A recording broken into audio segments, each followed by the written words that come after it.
At the beginning, when you joined the room, you heard some background music. And I'm going to share screen if this allows me, because my share screen, where did it go? I think my transcripts are hiding. Nope. Here we go. I'm going to share screen because it's important today. Quincy Jones passed away.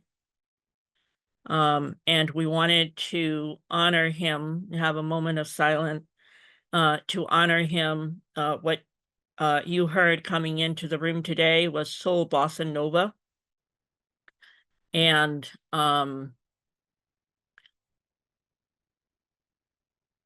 if we can have a moment of silence to honor Quincy Jones.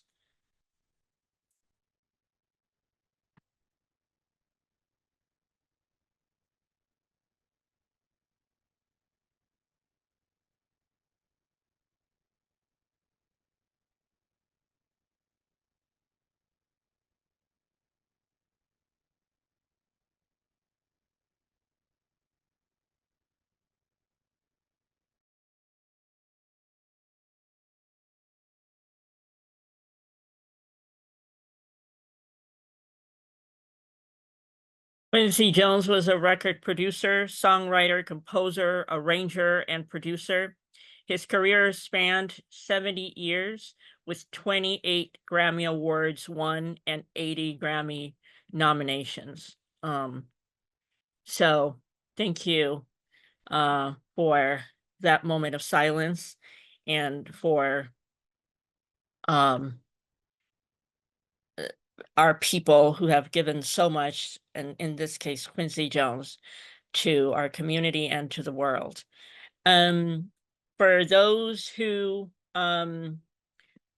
maybe are newer to Zoom or might just need a refresher, we at the bottom of your screen, you'll find your microphone, and please mute it if you're not speaking.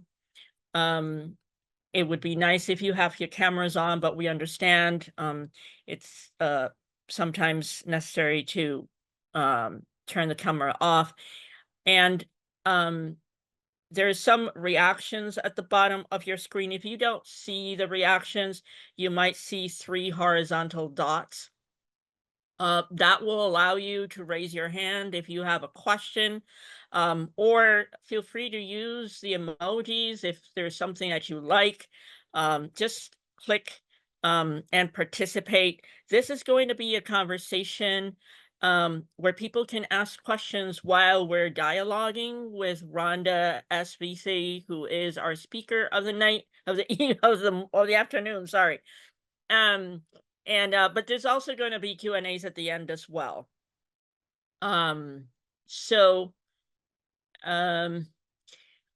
we also want to share before we start some community agreements so that we're all gathered together here with this in mind. Be curious, open, and respectful.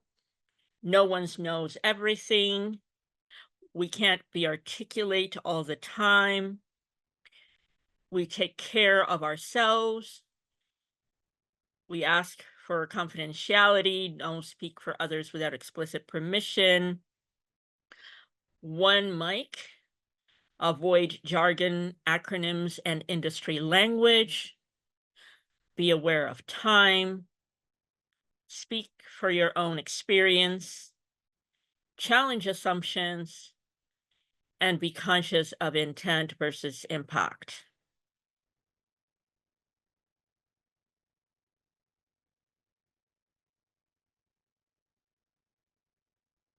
So thank you for sharing with us a few moments with these community agreements.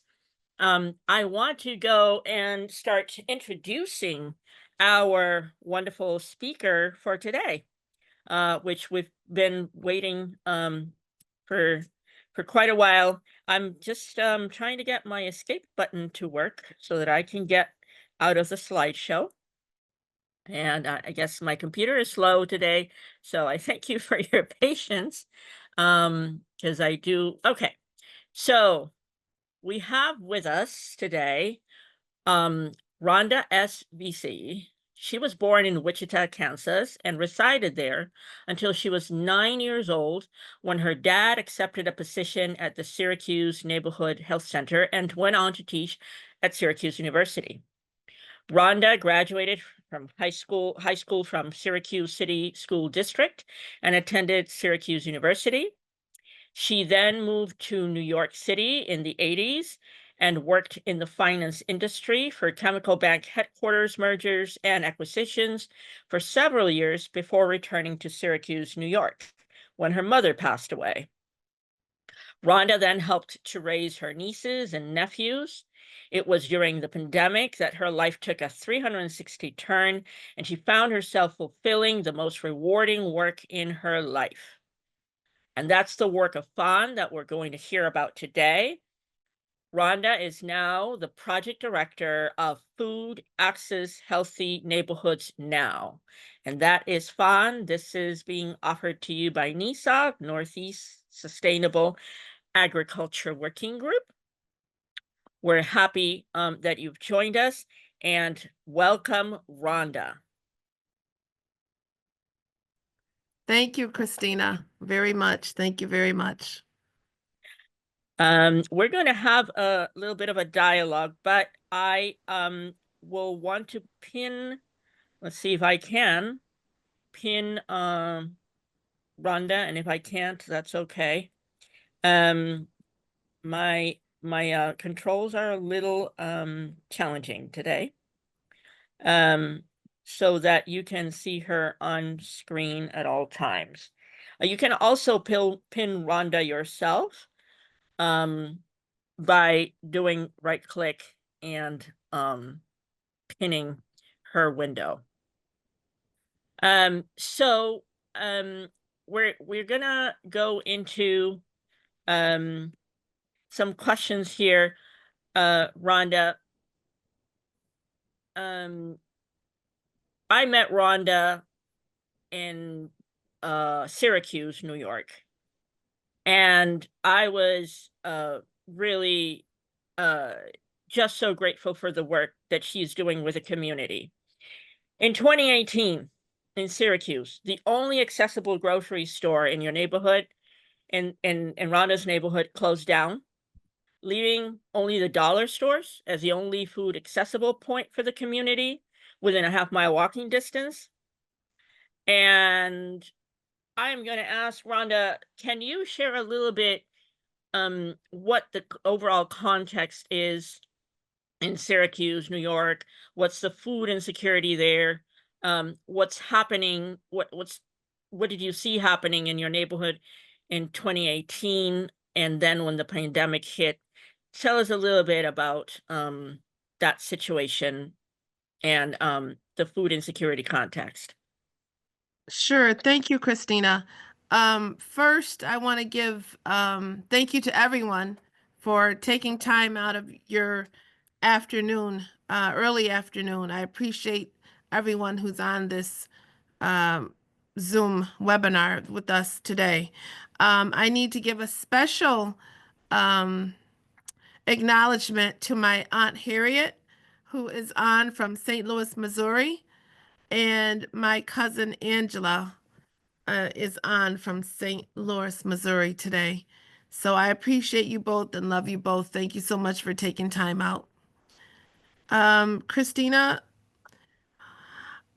what I found back in the beginning, when all this started, after coming out of pretty bad depression, I would say, over the loss of my mom, things were not bright. Things were dark, as depression would have according to each and every person that it may or may not affect. It's different. But for me, it was darkness. And on this particular day, it was sunshiny. And I walked over to the Valley Plaza, which is in my community, the Valley South side of Syracuse, New York, and less than a 10-minute walk. And this was during the pandemic, May of 2020. And I knew that the store was closed, but being able to access and get to where I needed to access fresh food didn't put too much of a damper because I was eating the way I needed to be, even with the depression. Um, but on this particular day, when I got over to the Valley Plaza, I got really upset inside because all I saw was a Dollar General. I turned my head to the right, not more than a block away. There's a Family Dollar. Around the corner from there is a Dollar Tree. And of recent, we now have a DG Market. And I got really upset about it because none of those stores are places where you can purchase fresh foods, unfortunately. Canned goods and frozen food is what those stores pretty much offer, which is not a healthy diet. So I thought, well, what's going on? It's been 2 years, and that's what led me to make a phone call to the district councilman for this community, Choma Joke, and I placed a phone call. Had to make a few phone calls before I did get a return call, and there it started. I spoke to him about what wasn't here, why wasn't it here, and how much longer was it going to be this way? And that's where the conversation started with needing uh, to raise the flag for fresh food. Um, I want to add that I wasn't on my own because at that time my neighbor, co-founder Trudy Udell, was part of the initial conversation with our district councilman. And tell us a little bit what the situation in terms of um, food insecurity levels in your community. What was and what is looking like? So what it was looking like at that time, Syracuse, New York had been given a very ugly title of being the highest impoverishment in the United States of America. At that time, it was Syracuse, Rochester, and Buffalo, and things have not changed much since then. We're still on the top three of being the most impoverished community. For children in the nation. And that ugly scar really is what drove home to me more of a reason why there should be access to fresh food in a community when we have these type of ugly numbers staring us in our face. And I know we have some charts. I don't know if you'd like me to share them of Yes, what this please. looks like. Yes, please. Okay. So I don't know if you can walk us through. Um, but um this is the most recent one from 2022. Um, but the left-hand side is Syracuse citywide, and the right-hand side is your neighborhood, correct? Where you have your farmers market. That's correct. That's correct. Between There, 2018 and 2022, the poverty rate for Syracuse was 45.8%, the second highest in the nation. Um, among 336 places with at least 100,000 people. And Syracuse, between 2018 and 2022, is close to 50% of in poverty in the nation. And with those numbers, I found it to be totally unacceptable. and we look at the demographics too, right? Yes, Um, these numbers in the zip code 13205, that's almost 50% Black community. And That's we don't see this poverty level in other areas where the Black population is not as predominant. that is correct.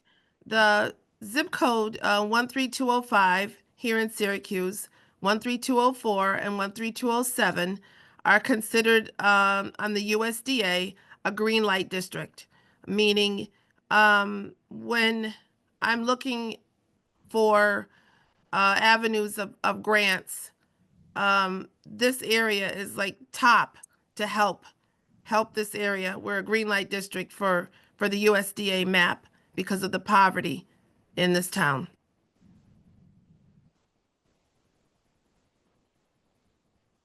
Um, there were some other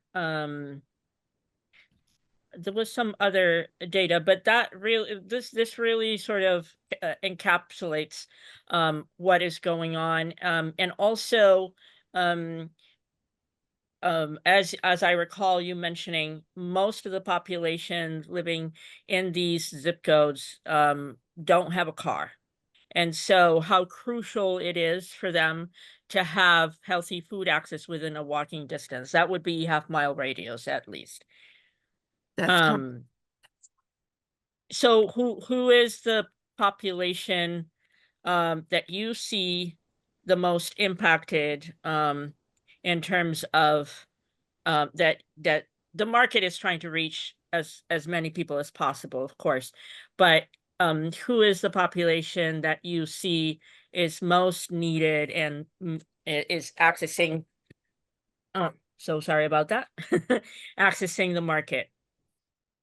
In this community, the direct impact hits, for example, a family of four with two children are living with an income at 29,000, medium of 29,000 a year. Um, the zip code area stretches to encompass 13,000 kids. But not only that, we have seniors in this community as well. Um, and with that being said, no cars, the low income, um, low education in some cases that have made it extremely difficult for people during the pandemic, especially to be able to access fresh food. Families of four needing to have to ride public transportation when a bus ride is two bus trips away is awful hard to bring back groceries. And so those are the folks that I was mostly concerned about not having access to fresh food. And then without the access to fresh food, poor diets become another major issue. And so you can't get to your groceries. You're eating unhealthy. You can't get to a doctor, but you have no choice but to eat processed foods that don't amount to anything to keep a child nor a senior nor an adult healthy. And so if over and over and over again, this is what was going on during that period of time um, in Syracuse. From the And time, there is, I'm sorry, go sorry, ahead. from the time that the store closed up until the pandemic, it was a complete travesty. That's what was going on in Syracuse.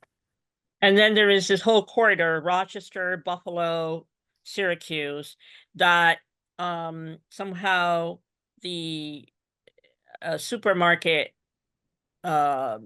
trucks or food delivery somehow circumvents and does not really provide, not that's not healthy foods, but at least it's grocery store that really sort of skips a large belt in the areas of Syracuse, Buffalo, Rochester. Is that correct?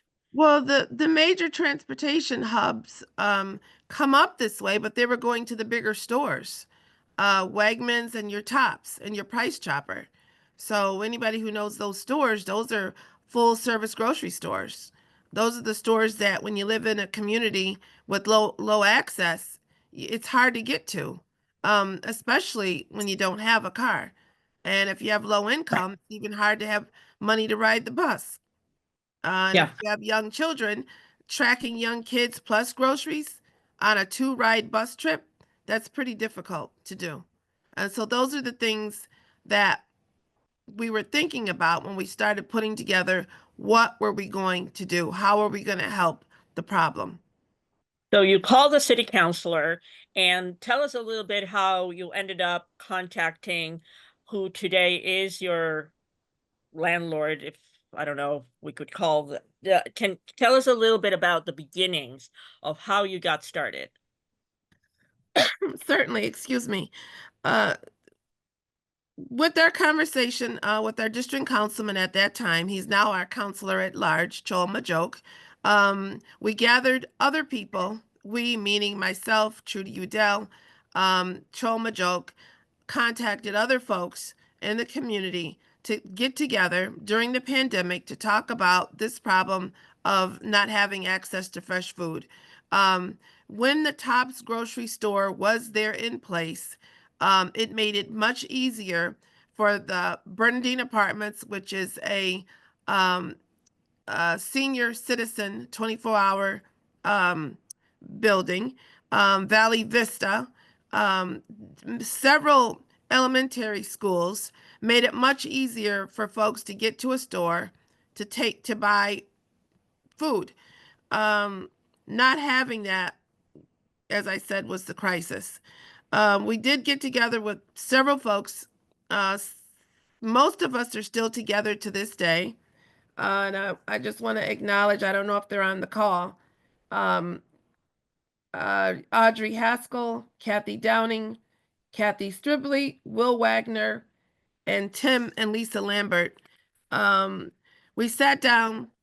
Matter of fact, it was over the phone. We weren't allowed to meet at that time, and we came up with the idea of having a farmers market.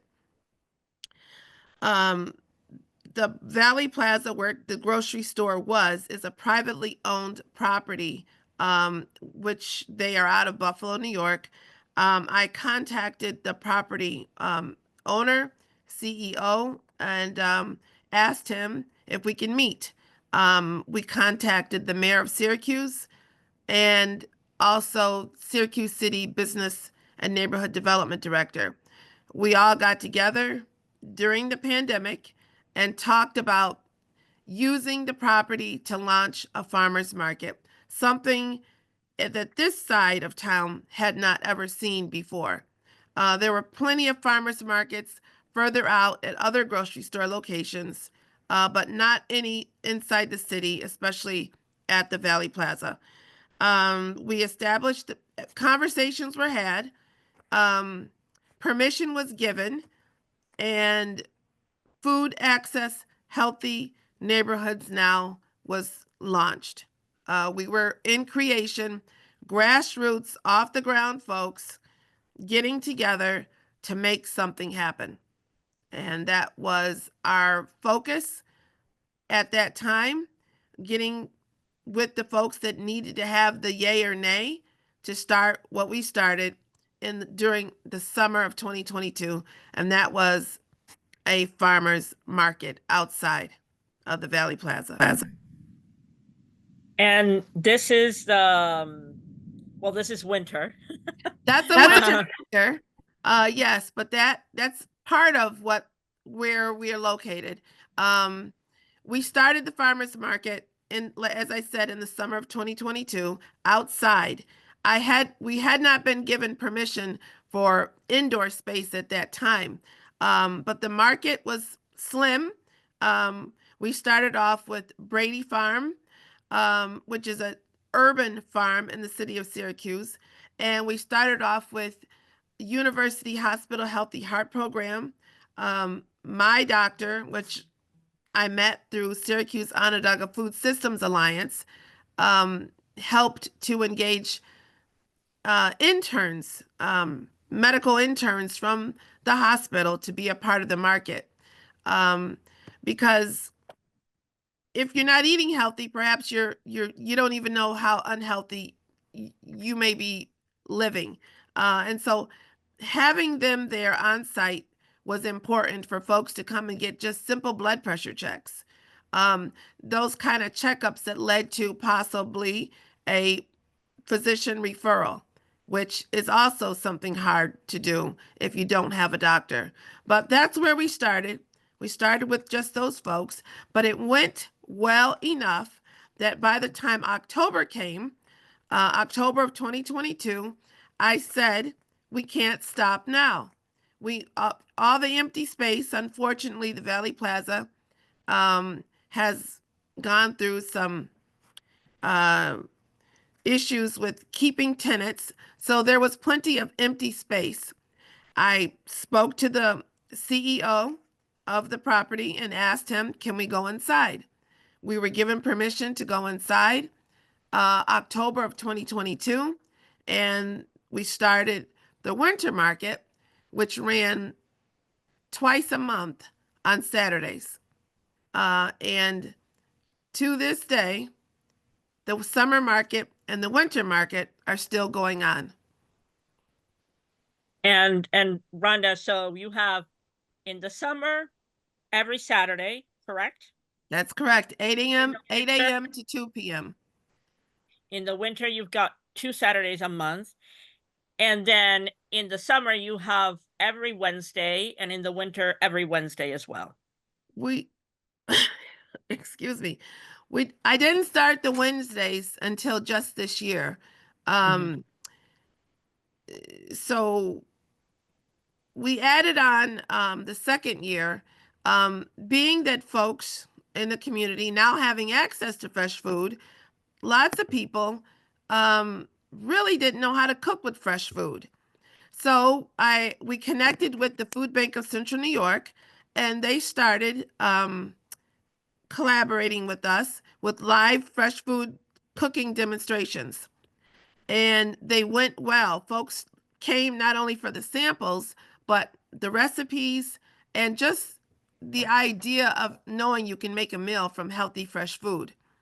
Um, that went well enough that I decided education was going to be a huge component to the market.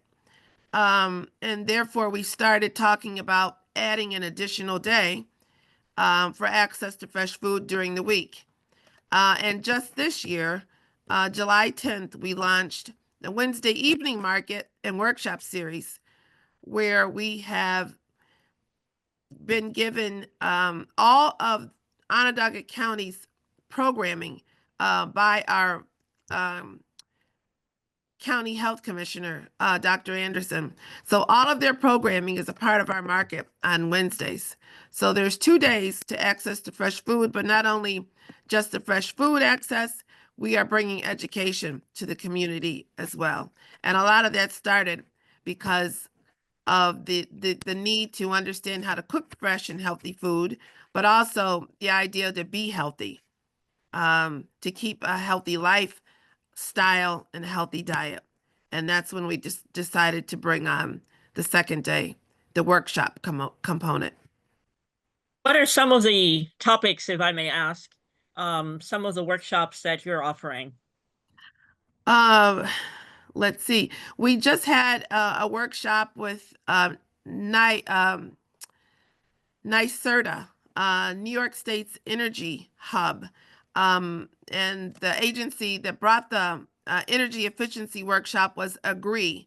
And part of participating in the workshops with Agree, folks received a $45 value energy efficiency kit.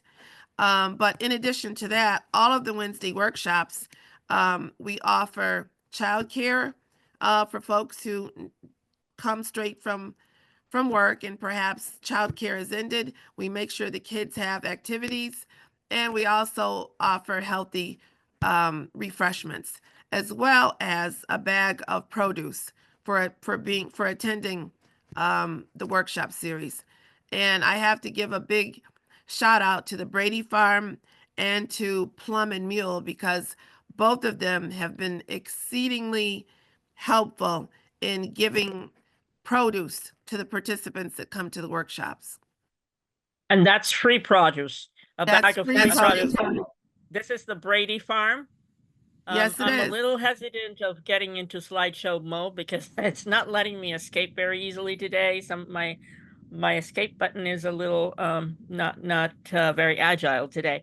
But this is the Brady Farm, and what, some of their produce, excellent food, and very generous, as well as maybe one or two other farmers who make this possible for. The the bonus to having Plum and Mule is that Plum and Mule also, besides the fresh food that they bring, as well as some fresh homemade bread, but they also bring, excuse me, New York State value added products. And that's anything from fresh New York State maple syrup, salts, seasonings, pancake mix. They've got it all. And we want to make sure we're representing homegrown. And that's what Plum and Meal does. Um, Liz on the chat added an important comment. Liz, I don't know if you want to unmute yourself and read about on unceded Seneca land in Rochester. It I can read it if. Sure. I'm a retired organic farmer, and I now live in the city of Rochester, where I'm a member of the Food Policy Council. And like Syracuse, we have just a terrible rate of food insecurity and poverty in the inner city of Rochester. But this whole swath of land from Syracuse through Rochester all the way to Buffalo is one of the richest farm areas of the whole country that has an adequate supply of water. And it's extremely diverse. So there's enough food right here that no one should go hungry. And that's the problem that we have to solve. It's not a problem of supply, it's a problem of eliminating poverty and making sure that the food gets from the farms to the people who need to eat it. And the problem of I racism agree. and Yeah, I agree. Racism is a major issue because the most impoverished area of Rochester was the area that was redlined. So there was no investment. It's like it's a perfect match, the red line for the poverty that exists right now. It's been a long time, and it's time for that to end. So I so much appreciate the work that you're doing. This is a wonderful, wonderful presentation. Thank you, Elizabeth. I agree with you. One of the things that I found out quickly was that I was going to be launched into politics. I've knocked on several doors just for the very reason that you're speaking of our politicians in this town, whether it's from local, legislative, Congress. I've gone everywhere but to Kathy Hochul's office, and I keep saying she's going to be one of my stops soon. But unfortunately, with the politics and the priorities, unfortunately, the priorities are not where they need to be. During the pandemic, I thought having the title of being the most impoverished in the nation with children, that would be a high priority. But unfortunately, the priority went to the launching of the aquarium. The money that was going to be spent, the $85 million that's going to be built into the aquarium here in the city of Syracuse. And so there's where politics and priorities started the fire for me. And once I saw that, the fight is on. I refuse to stop. And the folks that are part of FAHNN, this is near and dear to all of us. And so just for exactly what you just spoke on, Elizabeth, is so true. And Liz Gilvia said the same thing. This is also true for my hometown of Springfield. I didn't get to see it, went away, of Springfield, Mass. I think, Christina, do you see it? Yes. Liz, do you want to unmute yourself? Would you... Sure. Hi, Miss Rhonda. Hi. My young policy associate, Helen Muma, is also here with me, and I recognize many of the names on this screen. And, you know, I wonder if folks would use their thumbs up emoji if their communities tell the same story, particularly for those of us who are centered in communities of color. I think this is an important conversation within the context of, you know, everything that we're all working on is governed in part by money, and that money is often embedded in the Farm Bill. So you can see all the thumbs that are waiting. So to some degree, you're preaching to the choir back here. I can't carry a note, but I'll hum along. So I want to lift up that we are still waiting on a transformative Farm Bill, which I've been working on with people across the country, and will be sure to share, you know, some of our outcomes with Christina so she can share them with all of you. But I know folks have their cameras off, and I wanted you to know that we are listening. And Christina, congratulations on having such a good turnout. I think that this national election has cast, I hope, for us some deeper awareness of how little our communities matter. It's, you know, what I was struck by when Christina had your stats up was how white your community remains, despite the fact that it's majority Black.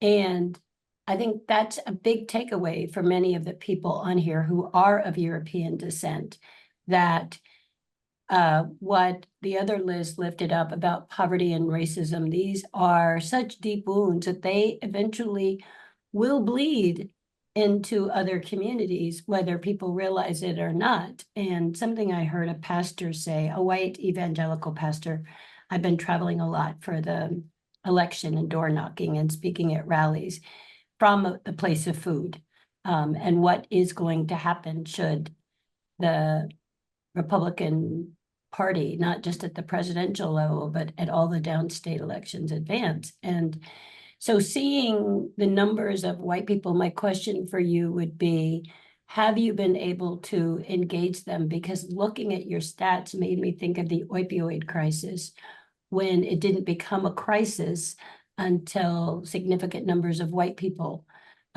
were falling victim to the disease of substance dependency. When we were plagued with crack cocaine and before that heroin, you know, our people were just junkies. And our people, and when I think about Indigenous people and the way that alcohol has been pumped into areas surrounding the reservations, and historically, I'm just struck by, I think Syracuse is a really good example for us of eventually white people can't leave these impoverished and marginalized neighborhoods anymore. And have you been successful at engaging white folks in your work? Thank you, Liz. I appreciate what you just said, and I agree with everything you just said. What I have found, especially in this community where I'm from, and I grew up in this community, it didn't used to be this way, but over time, families were not like times past, I guess, old school kind of families. Lots of younger folks having kids, and therefore the value of nurturing perhaps wasn't exactly the way we knew it to be. But what I have found most of all is a mentality. Maybe it's a sickness of that'll do. We've been living like this for so long, so that'll do. We don't have a grocery store, so we'll just settle for going to the Dollar General. And for me, understanding the fact that I have a voice and I could use my voice, I said, no, that won't do. That's unacceptable. So I think the fact that I haven't been, and I don't want to use the word afraid to say that I've been stopped by anybody, but not afraid and don't mind using my voice in order to, number one, have folks understand the fact that not having a grocery store is highly important to people, whether you're a family of 6 or one senior person that used to be able to come right down the backside of where this grocery store was, less than a 5-minute walk away from a store to be able to buy fresh and healthy foods. So what I have found is that staying on top and knocking elbows with people in position, like the mayor, like the business and city neighborhood development director, working with us just fine. But I'm making it that way for us to be able to keep a movement, building it and growing it, and not just stopping with the fact that, yes, we got a market. We're making it the best we can. There's lots more that we can have here in the market. But for now, this is okay. Still working on getting a grocery store.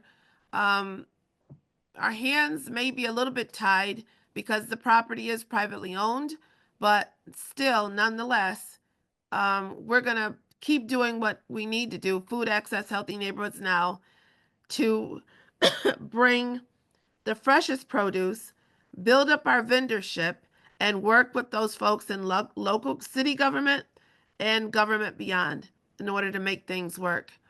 One of the things I'll mention, Senator Gillibrand was here. She did her launch for the Farm Bill at the market space. Press was out the door for the Farm Bill that you just spoke of, Liz. I haven't heard whether that has passed yet, but hopefully it will. Oh, it has not passed, Christina. I see you. The Well, House version sucks. The House put forth a version of the bill which would be unacceptable to anyone. okay. And I mean, it was supposed to be a 2023 Farm Bill. We're behind. It looks like it will be a 2025 Farm Bill at this point. And many of us who've been working on it for years now, even before it was time, we're just in this constant state of anxiety. Do we want a bill now that's not great, but may not be as horrendous as it will be should the House and the Senate flip? Because in that Farm Bill would be significant cuts for all of the people that we ourselves and the people we work to serve, particularly our children. They want to cut school meals.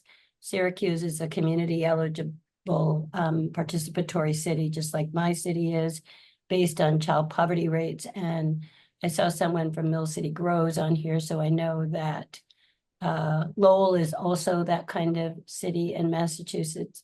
For those who don't know, it means our kids, because of the high levels of poverty in our communities, nobody has to complete a free lunch and breakfast application. Food service companies like it when we have CEP because it becomes easier for them to serve more kids the crappy food that they serve. That's just your next area of work, Ms. Rhonda, would be to clean that food up because it's bad all over. But and then there are those who are pushing for a Farm Bill this year in anticipation of potentially the House and the Senate flipping, and then it's bad on both sides. So I saw that Elizabeth Henderson had her hand up. Thank you. Thank you. Go right ahead, Elizabeth. I just want to confirm what Liz is saying. But I have to point out that the Project 2025 would split the nutrition programs and put them in the Department of Human Services in order better to eliminate programs that support low-income people. And in Project 2025, for the Department of Agriculture, they feel that its agenda has been way too broad. It should concentrate only on increasing production. The great American farms know how to farm, so no more of this foolish instruction on organic, forcing that on farmers who already know how to produce food.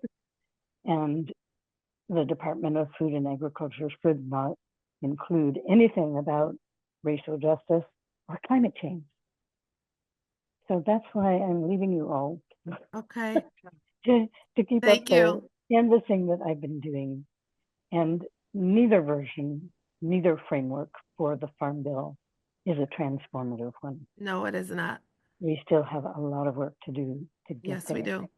I Thank you. see your email address here. Thank you for leaving it, and I will be in contact soon. Thank you so much for taking your time. So Rhonda,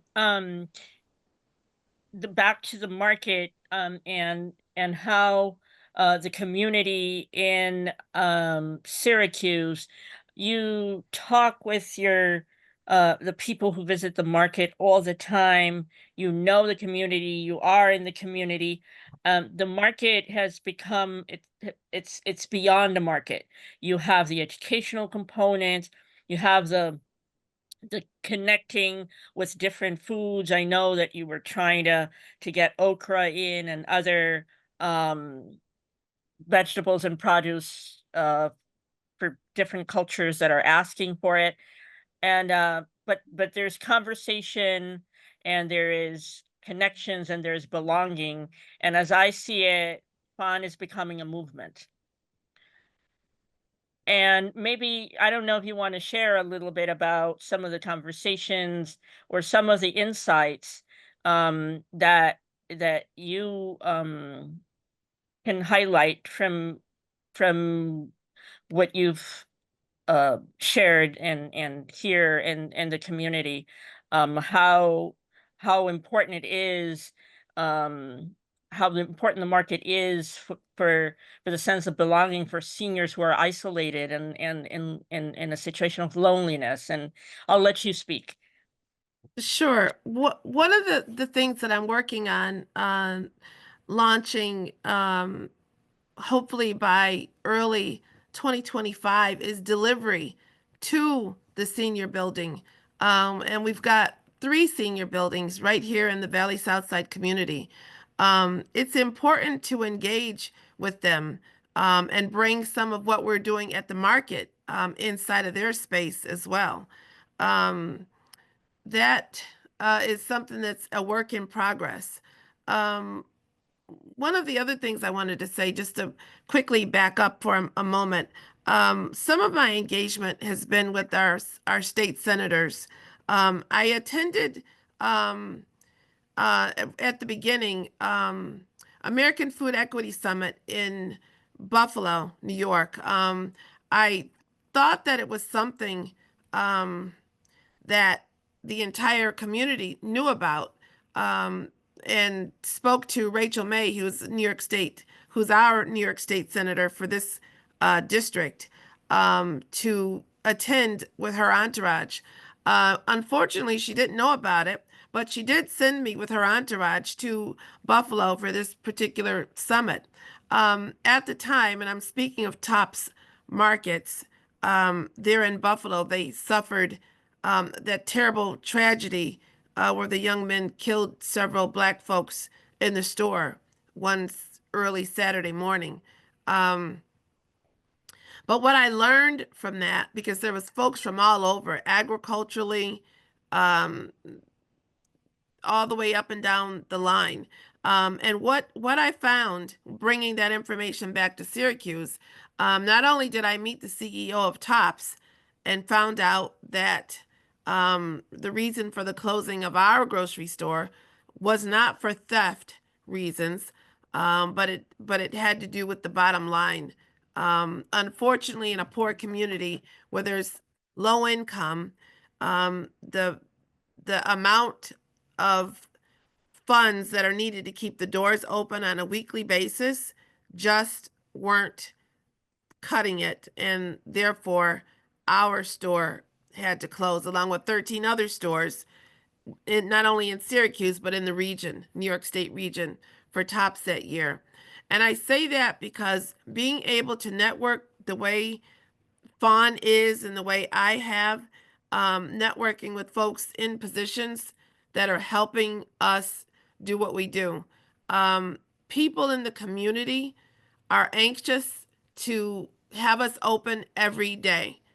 If we were a brick and mortar market at this time, even without the grocery store, I do believe that it would be well received in this community.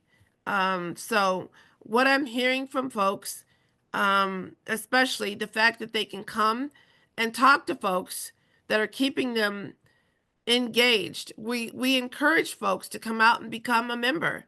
We encourage folks to come out to the Wednesday evening workshops. Another workshop that we just had was Adam Carlin of Talk Rot, a gourmet mushroom farmer who also gave $25 valued kits of learning of folks to learn how to grow gourmet mushrooms at home. Things like that that don't normally happen in a poor community are part of why I'm going to increase those types of educational components, because it helps to engage the community. And when you're a poor community, not a lot is being said, not a lot is being done, unfortunately. But when there's somebody raising the flag that's hoping for the outcome to be positive and move forward, we're not going to stop. We're going to keep things moving. There's fire here. There is fire. There is fire. I want to acknowledge one of the first council people that you contacted was from the Lost Boys of Sudan, and I just find that incredible how all that support that you got. Yes. And then so you have some projections for the coming years, Rhonda. If you were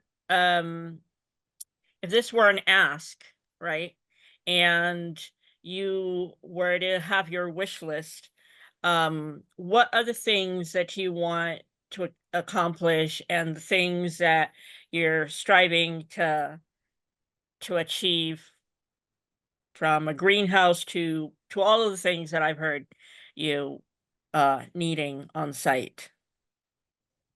Well, going into our 4th year, we've almost boxed out of our space, especially when we go indoors for the winter market, which will launch on November 23rd, 9 a.m. to 1 p.m.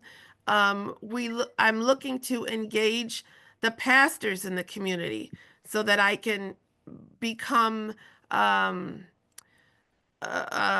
conduit with the parishioners, with the pastors, representatives, with folks that live right in the community, so that I can engage them to be a part of the market and find out what it is that they may have special need for.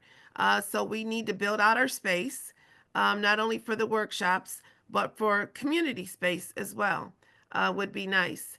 When I talk about engaging with the pastors, a lot of what we do is what I need to do more of is to keep getting the word out of who FAHNN is and what FAHNN is doing. Still, there are folks that say, even with the billboards that we've put up, even with being on Facebook and Instagram, a lot of folks want to know who FAHNN is. So there's more groundwork that has to happen in order to keep getting the word out. On November 23rd, we will be holding a reception for all of the pastors, not only in this community, but in the entire city of Syracuse. We're going to be reaching out for a small reception on that day to engage with the pastors and or their representatives to be a part of what we're going to call bountiful tastings. and we hope to be like the stores that offer tastings of cooked items, and in our case, mashed potatoes and gravy, sweet potatoes, perhaps fresh string beans, collard greens, things that you may have bountiful tastings like on Thanksgiving. So we're looking forward to doing that. Um, One of the things that we want to include or work towards is, as I said, delivery to the seniors and for those that can't get out, so that we bring the type of food demonstrations, fresh food demonstrations, right to their door. So they only have to come down stairs, perhaps, and not have to travel far and make their orders not online, because everybody doesn't have online access at that age. But we would go in and do some activities when we take their orders, for example. And we've got a lot of seniors in this community. We have a lot of folks that are in electrical mobile units as well in this community, and some folks that are just on a walker. So we want to help those folks have less to travel and for us to be able to get to them with the fresh food choices as well. Um, we are looking to do Saturday lunches for kids in the community. I ran into the fact that in New York State, grants are available Monday through Friday for kids to eat lunch.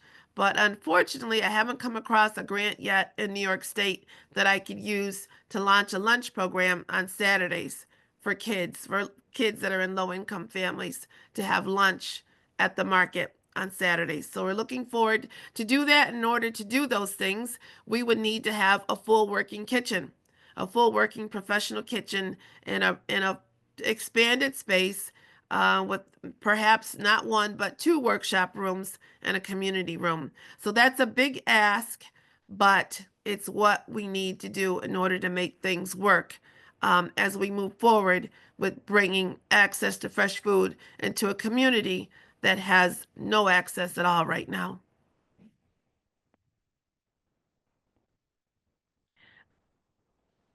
Great, thank you, Rhonda. And you do need a greenhouse, right? One of the things that we're thinking about, because Syracuse is a refugee city. It's been a refugee city for some time now. So we have folks here from all over, many other nations in the world. And a lot of those culturally relevant produce grow in warmer temperatures. Syracuse, unfortunately, well, I don't know, with climate change, we haven't been as cold as we used to be. But what we would need is to have a climate controlled greenhouse in order to access and grow more culturally relevant produce to help bring those same dynamic of produce that we're bringing now with green beans, potatoes, tomatoes, squash. We need to grow some other things. And to do that, it would be so nice to have a climate controlled greenhouse in this region as well. Excellent. Yeah. So, like, in every city, there's the additional challenges that corporations bring, and in Syracuse, now we have Micron moving 20 minutes away from your neighborhood. Micron, the artificial intelligence and chip producer, microchip producer, which is shortly going to be, in a few years, $1 trillion company, and is coming to these communities that they know can't fight them, or it's difficult, or they think that nobody is going to resist. And tell us a little bit about what that project is, how large, and the impact that you are having to prepare for. I attended one of the first excuse me, Micron listening sessions last year, and Micron came here on a big high horse because the president came here A matter of fact, during the time of the tragedy that happened at the Tops grocery store in Buffalo, New York. And at that time, we had just been given the title of being the most impoverished children in the United States of America. And I wanted so badly to have the president come here for that reason.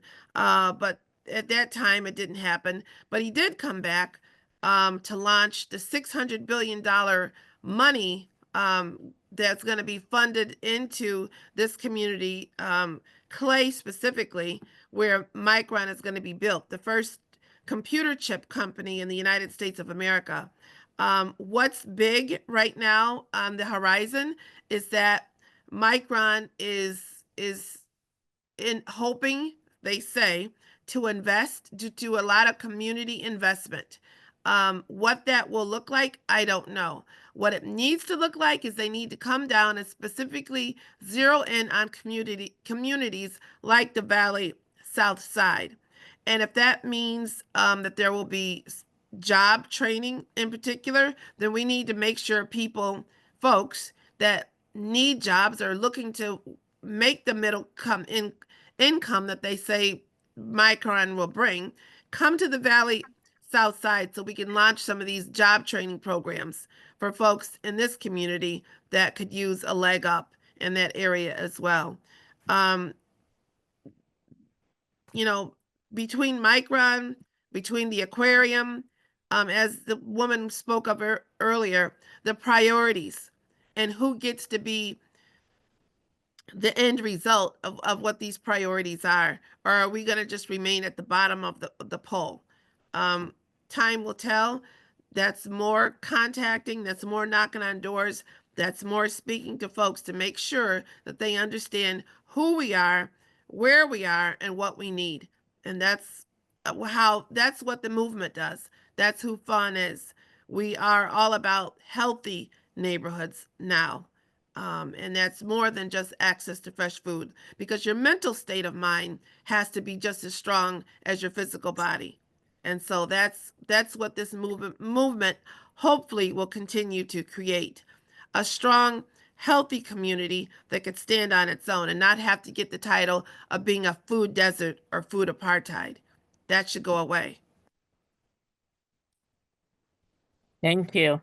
Thank you, Rhonda. Yes, the concerns with Micron, what is it? 5 mega football fields 5 mega football field size production centers. Yes. and them stating, well, we will ensure that the lower class will become middle class.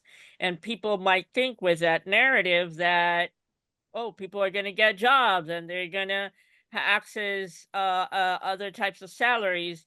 And what we're seeing right now is that in the early stages, they're already trying to buy off properties from people, from landlords displacing renters, and the jobs that they're going to be offering are in engineering and in technical IT infrastructure support, and that's it's not jobs where the community is currently skilled at, and so the imminent danger is a forced displacement and gentrification of the area, with increased higher rents and increased property values. But I hope that does not happen. I hope that the movement that FAHNN is creating will help keep the forefront up front and not put on the back seat for that to happen. Whether folks feel like, oh, I got to sell my home, and then folks that have the money, sure, they could come through and refurbish a home with thousands of dollars and take over a community. But that's not what we're looking to do here in this community.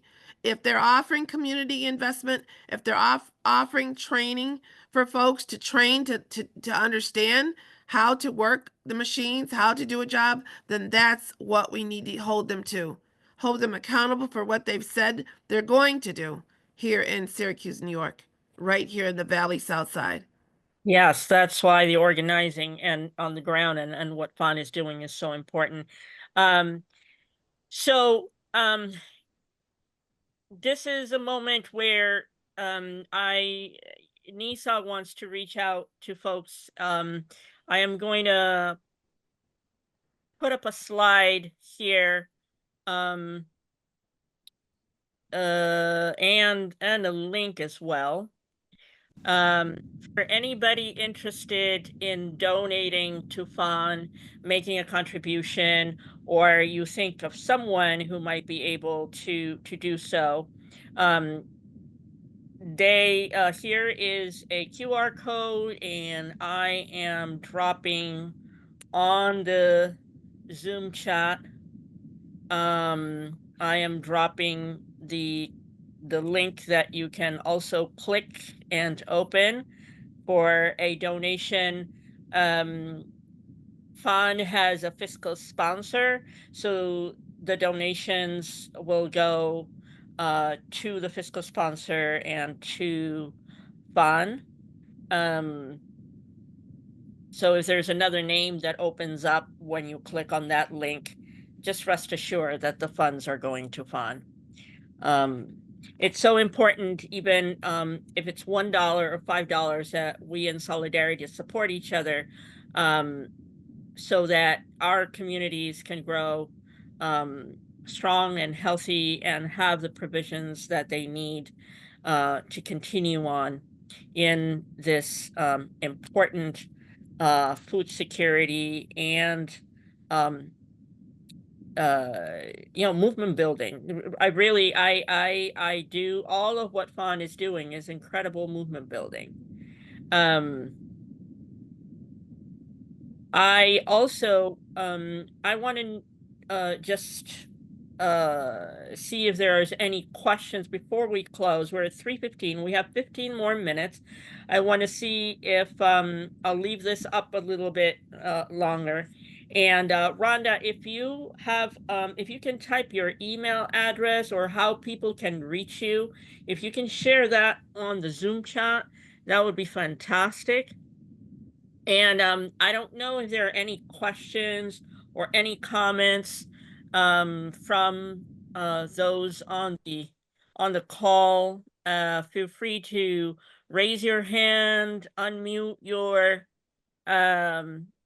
microphone, or even just type on the Zoom chat. Or if there's even some. Yep. Liz, go ahead. I put a link to potential funding source, Rhonda, that might work for you. At first, it will look a little daunting. So, and it's due like this week, I think. So I think a thing to do, though, is to get used to reading these and understanding them. SARE is a sustainable agricultural resource something. I'll think of it in a minute. But they are nationwide, and then they have specific regions. The Northeast region is going to launch a BIPOC farmer grant soon, and I'll make sure that I get that to Christina so that she can share it with you and the other BIPOC-led organizations, and it won't be as complicated as the grant that I put in. That particular grant I thought could work for funding part of your greenhouse. They have this grant every year. So I'm not applying this year because I don't have a project that's close enough to ready. Liz, you Sorry, got I muted. accidentally muted. I said I'm not going to apply this year, but a thing that I'm starting to do with grants that seem out of my reach or I don't even completely understand them, I'm starting them as if I were going to write them. And then as I learn and I'm figuring out what I want to do, I go back. I've created a spreadsheet for myself, which I'll share with you. It's not, I want to work on it a little bit, but I listed it like by all the things I want to do and how they're advancing food security, food access in our community. And then I put those grants with the due date. So I know this year I'm not doing the SARE grant, but I will want to for next year. Yes. So if I start to build these grants along the way, they always seem to come at a time when there's too much work to do. And so I'm trying to train myself as someone who doesn't have a lot of staff. Helen, who is one person, has increased our potential by like 2,000%. She just finished her public health master's degree in epidemiology. So she understands data in a way that I will not live long enough to understand data at this point.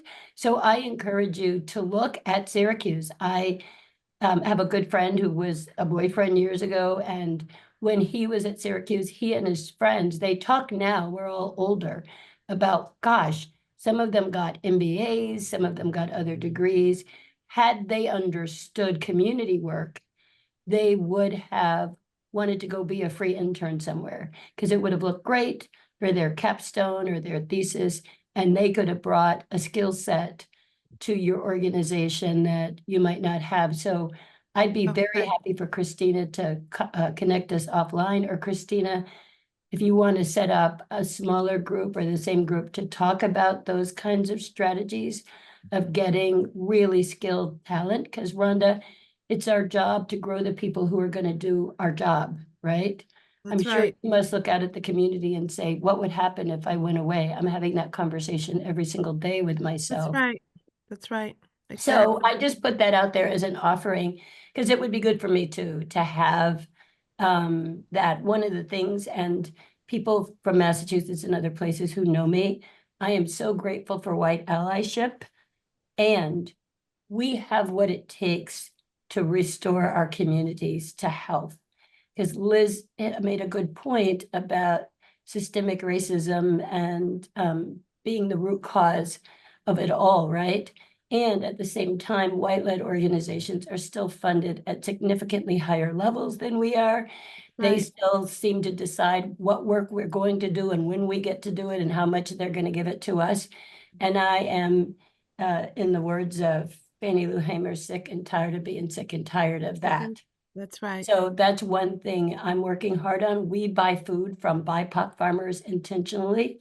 Helen's dad, I met Helen because she, years ago, when she was a young undergraduate student, brought some squash to our community that her parents had excess of.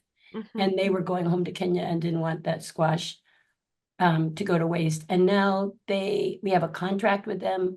We're helping them build their wholesale business, and they're growing food for our community with a level of love and intentionality that only they can bring to it. So I encourage you to look at the Black Food Security network. You're not a church, I'm not either, but I learned a lot from watching their work about how to engage Black churches. And I was given a grant for Farm Bill organizing. So if you have folks who want to learn about the Farm Bill, I can stipend them and we can have a Zoom meeting and start teaching ourselves more. So I'm really grateful, Christina. I would welcome brought that. us Thank together. And I want to say, be encouraged. You know, we're all getting these messages now that says, you're not valuable to us, that a real American looks like Adine, just because you turned your video on, I'm going to pick on you, but I know you're not here in that spirit. But when they say real Americans, they don't mean most of us on this screen. And people like Nadine will get themselves talked right out of it because they're hanging out with us on the screen. So you're becoming less real, whether you want to or not. And anyway, I want to tell everyone, be encouraged. It's going to be horror no matter what happens tomorrow.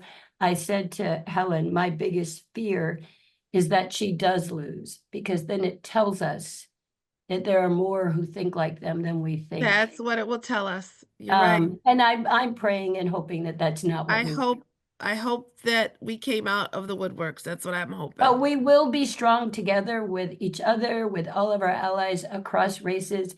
I borrow a phrase from Indigenous people and say to you, all my relations, all our people are all our people. And the more we tell our truth to ourselves and each other, the more that we will advance. So thank you for your generosity and letting me talk so much.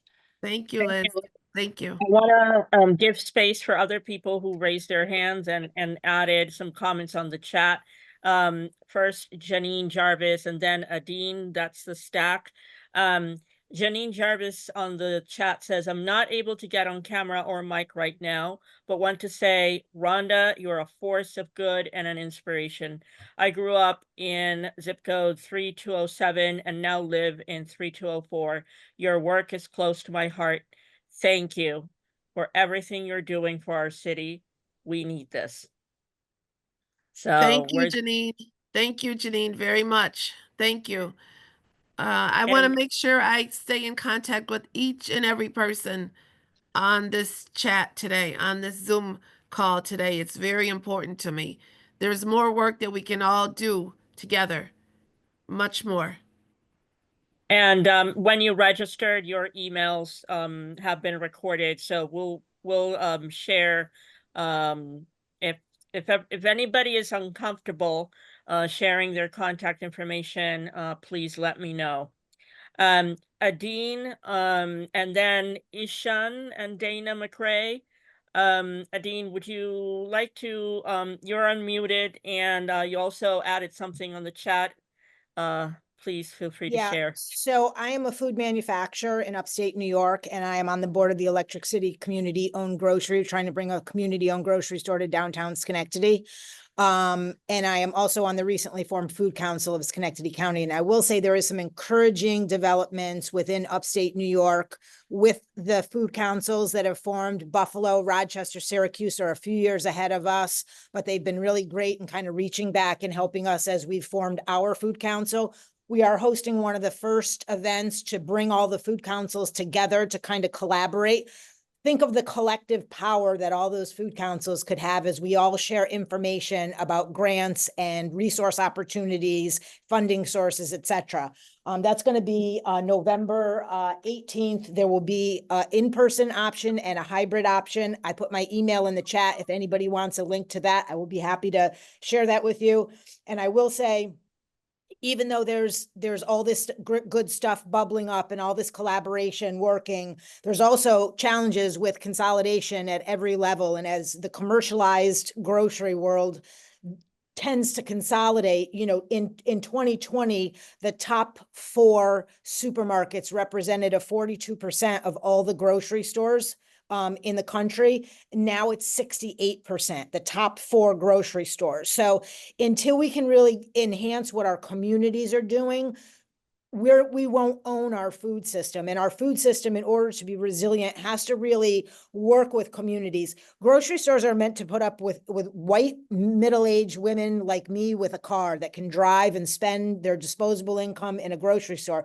They're not serving communities of color. They're not serving rural communities. So until we really show the policymakers and legislators what we want our food system to be, and that's grown with solutions from people that are closer to the problems, not the white people around the table that tend to be, you know, thinking about these things. It's really a community-based system that's going to inform leadership and legislator, and there's a lot of great advocacy efforts. So I think this was a great conversation, and I encourage you to reach out and keep in contact, because the stronger we are together collectively, the more, you know, reason that we can truly affect change. And until we tell these politicians what we want for our communities, we will be given a solution that doesn't serve us well.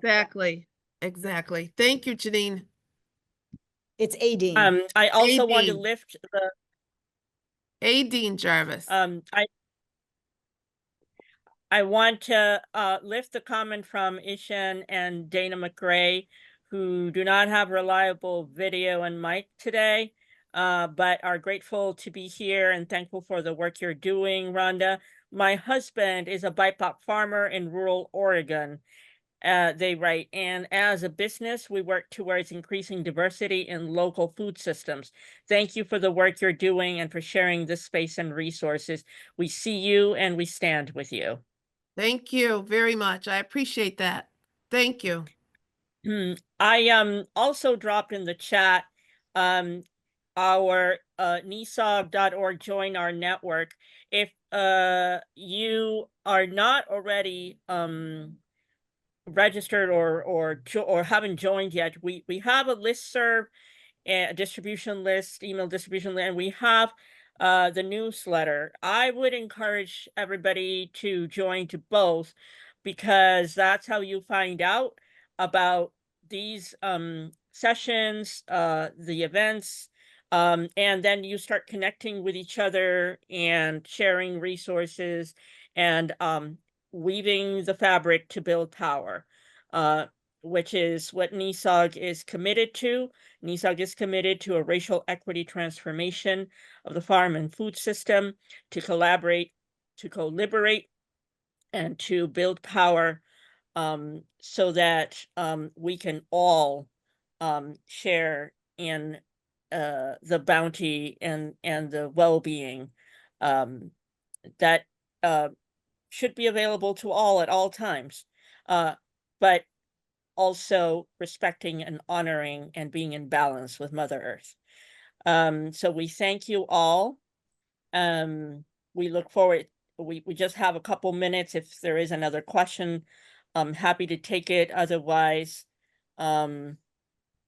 we will start closing, and you will get the copy of the recording will be up on our website, on our YouTube channel, and you will be also receiving it through email in the next week, and we hope that everybody gets out to vote tomorrow. So thank you all. You have a wonderful week. Yes, Thank if you, you can everyone. drive people in your neighborhood tomorrow, we all have a neighborhood auntie who we need to help get to the polls. So look around, give people rides. There's places you can sign up no matter where you live, or just put it out, text your friends, put it on your Facebook page that you'll give people a ride. We need every single vote. I'm 62 and I've never missed a vote locally, statewide, or nationally, and this is the most important election I'm sure that I will participate in, for the safety of all our people, all people on this land. That's right. Thank you, Liz.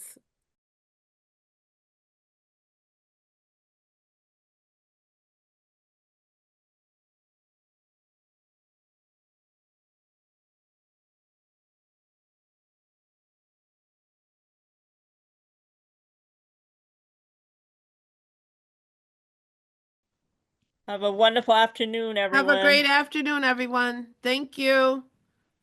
Bye. Thank you so much, Rhonda. Thank you, Christina. Thank you so much. Mhm. I appreciate everything you did to help put this together. Thank you. Thank you. Bye.